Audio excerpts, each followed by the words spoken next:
Is resin 3D printing having its bamboo lab moment? Too long didn't watch. I'm over 3 years deep into aggressively resin 3D printing things I sell online in order to afford the cost of not being dead. And if you've been avoiding this side of the 3D printing world because of the tedious nature of working with resin, then the Halot-X1 might be your sign to wake up and smell the VOCs. Mistakes in resin 3D printing can be costly. Maybe $20 in resin wasted on a bunch of failed prints, or maybe you destroy your machine entirely. Maybe multiple machines. You might even end up with a whole graveyard of machines in your basement that you plan to service on February 29th.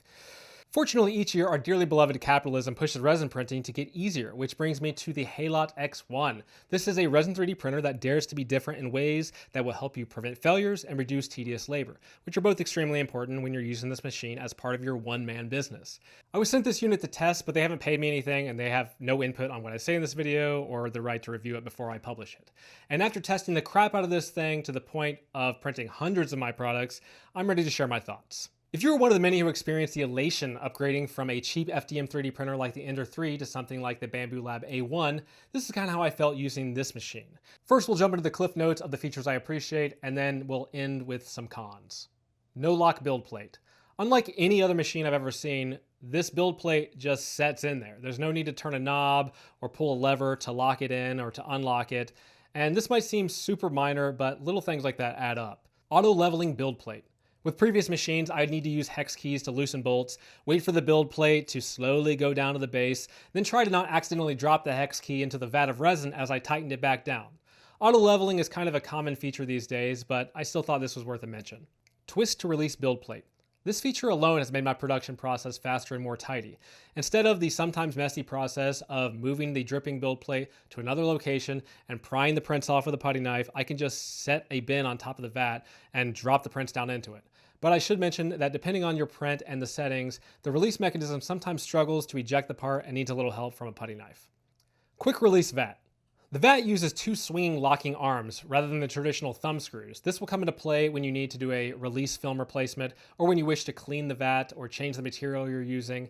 And with thumb screws, I used to encounter the issue where spilled resin or a ruptured release plate would get resin into the threading of the thing to tighten it down. I'd have to jerry-rig some bungee to hold the vat down. That was not good. Now this vat release is quick and it's a small time saver, but it's something I appreciate. Automatic resin management system. I thought this feature just meant that it would refill the resin as it gets low, and while it certainly does do that, there's a lot more to it than I expected. Upon starting a print, it will weigh the bottle of resin to warn you if it detects that there isn't enough resin in the tank to do your print. This is so useful. I can't tell you how many times, as somebody who tries to print the maximum amount of a product onto a build plate, I routinely was running out of resin before it would complete, and then all of those are ruined. Just goes straight into the trash. Wasted money. Hated that. So this feature alone will save you money. And after the print completes, it will withdraw the resin back out of the vat and into the bottle, making changing material a lot easier. The process of pouring a vat full of resin back into a bottle is a thing I would never want to do again if I could get away with it. Lastly, when adding additional resin to the vat mid-print, it will preheat the resin to reduce the chances of thermal differences disrupting the print.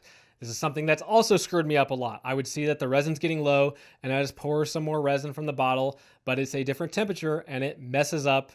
It's like clearly in the print. It ruins it and I got to throw it away.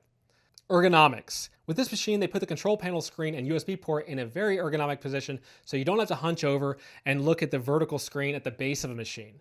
It also makes it less likely in the event of a resin spill that you're going to destroy the control panel. On several occasions, I've had to clean all the nooks and crannies of a machine where resin was spilled, including on the LCD screen. On most machines, the screen is right below where the resin is moving in and out, and stuff happens. This is the first resin printer I've had that had power failure recovery. That means that if the power goes out by chance while you're in the middle of a long print, maybe a very expensive print, that you can pick up where you left off, and hopefully there won't be any noticeable issues with it. Now let's go over the cons. The part of your print that's touching the build plate will have the pattern of the quick release build plate baked into it. Now this issue is entirely avoided if you print using a sacrificial raft, which is standard. However, if you're like me and you want to try to use as little waste material as possible, because rafts are generally broken off and thrown out, I try to print where I can directly to the build plate to save material. And so it has this pattern on there And if it's the bottom of your product, it's not a big deal. But with a product I've been printing directly to it, I just am allowing that pattern to be on there. It doesn't really bother me. And the only other con that comes to mind is that it has a smaller vertical build volume than a lot of other competitors in this price bracket. Final verdict, I've put this thing through the ringer, and I'd have no reservations about recommending this machine to a friend who is getting into the resin 3D printing game. If you're interested in picking one of these up and you want to say thank you for this helpful video, then check the link in the description, and buying it through that will help support this channel. That's it for me. If you like this, hit a like, subscribe if you want, and until next time, take it easy.